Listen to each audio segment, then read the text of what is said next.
Bueno, ¿y qué pasa con las embarazadas? ¿Se acuerdan que al principio de la pandemia establecieron que era un grupo de riesgo, después dijeron que no lo era? Bueno, actualmente se conoce un nuevo informe y una advertencia por parte del Ministerio de Salud de la provincia para que se cuiden más en esta segunda ola. Roxy, ¿cómo le va? Sí, ¿qué tal? Buenos días, porque hay contagios y se ha visto, y desde que comenzó la pandemia hasta ahora han muerto 6 embarazadas. ¿Y esto por qué? Hay que aclararlo y es necesario hacerlo, porque presentaban alguna comorbilidad, como por ejemplo diabetes, obesidad o hipertensión. Y como decía Daniela recién, un mayor riesgo a aquellas embarazadas que se contagian. De acuerdo a un estudio que se difundió en noviembre, tienen mayor riesgo si se contagian, y hablamos que tienen 4 veces más posibilidades de ingresar a terapia intensiva y 2 veces más de riesgo de muerte que la población habitual. Y ustedes me preguntarán por qué, Dani. Porque el embarazo es un estado en el que el cuerpo puede generar más coágulos y puede desarrollar una trombosis.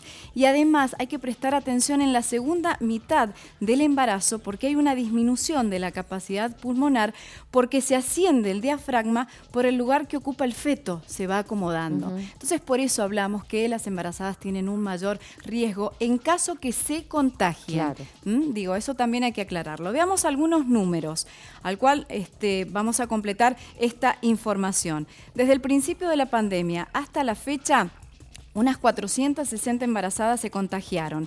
Hablamos del Gran Mendoza. 6 murieron, 3 el año pasado y otras 3 en lo que va de esta segunda ola. Atención con esto, porque llevamos un mes más o menos de esta segunda ola.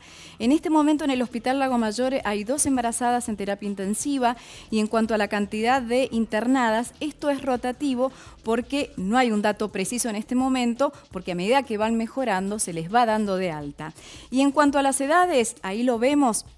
Entre 24 y 34 años, la mayoría, el 50% son asintomáticas y el otro 50% es sintomática. Es decir, que los síntomas frecuentes, como todos, la pérdida de gusto, olfato, cefalea, tos, malestar general y dolores musculares. Nosotros hablamos con Mónica Rinaldi, que es directora de Maternidad e Infancia, y decía lo siguiente.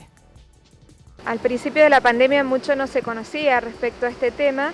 Se conocía que las embarazadas tenían el mismo riesgo de contagiarse que el resto de la población habitual, y eso se ha sostenido a través del tiempo. Es decir, que si se cuidan, no tienen aumentado el riesgo de contagio. Lo que sí se ha investigado en el último tiempo y con los estudios que han ido avanzando es que la población de embarazadas es una población de alto riesgo, tienen 4 veces más posibilidades de ingresar a terapia intensiva y tienen 2 veces más riesgo de muerte que la población habitual. La dificultad que hay fundamentalmente en las embarazadas se asocia con la presencia de algunos otros factores de riesgo, por ejemplo, la presencia de obesidad, de hipertensión, de diabetes asociada. Si tienen más de 35 años también es un factor de riesgo. Excepto lo de los 35 años, lo otro que mencionaba la profesional está justamente relacionado con las comorbilidades y bueno, son, digamos, factores que pueden llegar a complicar a la persona si se enferma de COVID-19 en cualquier caso, estando embarazado o no, ¿no es cierto? Totalmente, es así. Bueno, ¿y qué es lo que están pidiendo las autoridades sanitarias, sobre todo?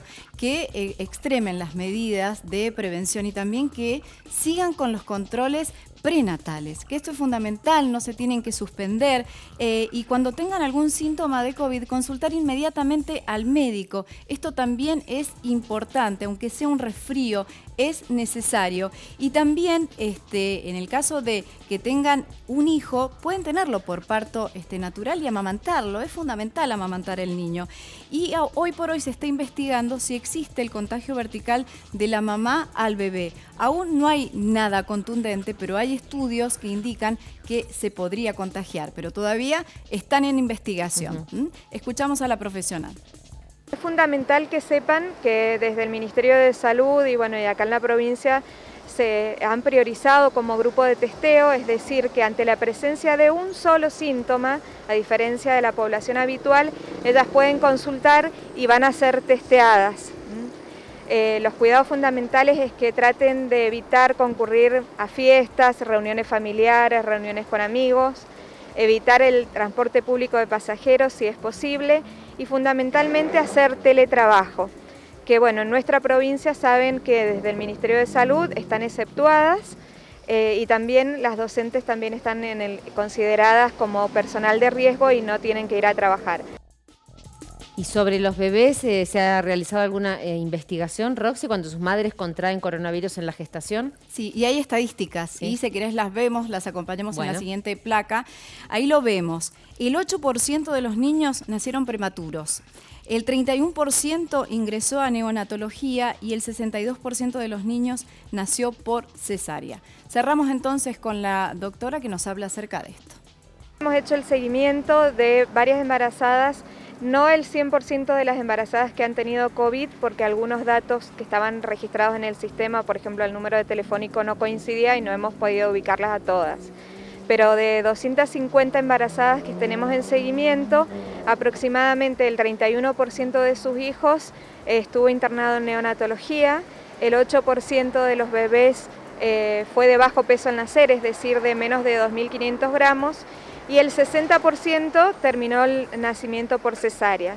Es importante que sepan que no es una indicación tener COVID para hacer una cesárea, y también que es importantísimo que la madre pueda amamantar a su hijo. Los riesgos de amamantar al bebé prácticamente no existen, los niños tienen muy buen pronóstico si tienen COVID, y bueno, es importantísimo sostener la lactancia.